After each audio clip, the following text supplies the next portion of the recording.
રાજ્યના બજેટમાં રત્ન કલાકાર બોર્ડની રચના કરવા મુદ્દે ડાયમંડ વર્કર યુનિયન દ્વારા સરકાર સમક્ષ મહત્વપૂર્ણ રજૂઆત કરવામાં આવી છે। યુનિયનનું કહેવું છે કે લાખો રત્ન કલાકારો અને તેમના પરિવારોને આ સ્થિતિની સીધી અસર પડી છે। ડાયમંડ વર્કર યુનિયન દ્વારા મુખ્યમંત્રી ભૂપેન્દ્ર પટેલને પત્ર લખી રજૂઆત કરવામાં આવી છે। યુનિયન અનુસાર રશિયા યુક્રેન યુદ્ધ બાદ વૈશ્વિક સ્તરે ડાયમંડ માર્કેટમાં મંદી આવી, તેમાં વધુમાં અમેરિકા દ્વારા લગાવવામાં આવેલા ટેરિફના કારણે ડાયમંડ ઉદ્યોગ પર વધુ નકારાત્મક અસર થઈ છે। આ પરિસ્થિતિને ધ્યાનમાં રાખી રાજ્ય સરકાર દ્વારા રત્ન કલાકાર બોર્ડની તાત્કાલિક રચના કરવામાં આવે અને ડાયમંડ ઉદ્યોગને ઉભરવા માટે વિશેષ આર્થિક પેકેજ જાહેર કરવાની માંગ પણ કરવામાં આવી છે। હવે જોવાનું એ રહ્યું કે રાજ્ય સરકાર બજેટમાં રત્ન કલાકારો માટે કયો નિર્ણય લે છે। હીરા ઉદ્યોગમાં છેલ્લા ઘણા સમયથી મંદીનો માહોલ છે।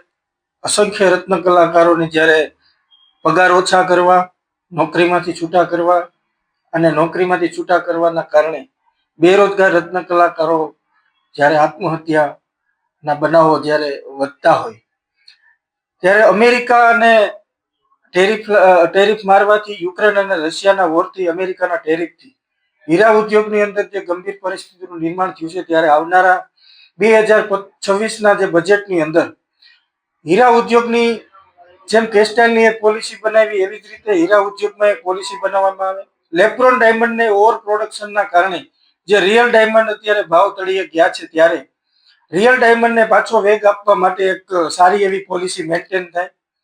ત્યારબાદ રત્ન કલાકારો માટે, એના બાળકોના ભવિષ્ય માટે અને એના આવનારા દિવસોના ભવિષ્ય માટે રત્ન કલાકાર કલ્યાણ બોર્ડની સ્થાપના કરવામાં આવે, આ બજેટની અંદર લેવામાં આવે।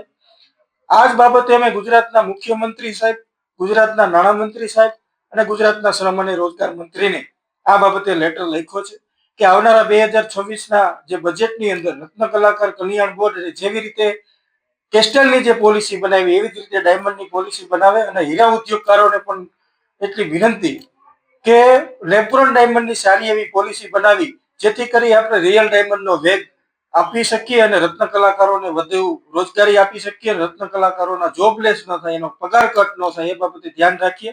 ગુજરાત સરકારને ફરીવાર વિનંતી કરીએ છીએ કે આ રત્ન કલાકારોએ ગુજરાતના વિકાસમાં મહત્વનો ફાળો આપ્યો છે, ત્યારે 2026ના બજેટની અંદર અમને આશા છે કે 2026ના બજેટની અંદર રત્ન કલાકાર કલ્યાણ બોર્ડ અને આર્થિક પેકેજની જાહેરાત ગુજરાત સરકાર દ્વારા કરવામાં આવે એવો આજે પત્ર અમે ગુજરાત ગવર્મેન્ટને લખ્યો। Bureau report LK star news, Surat.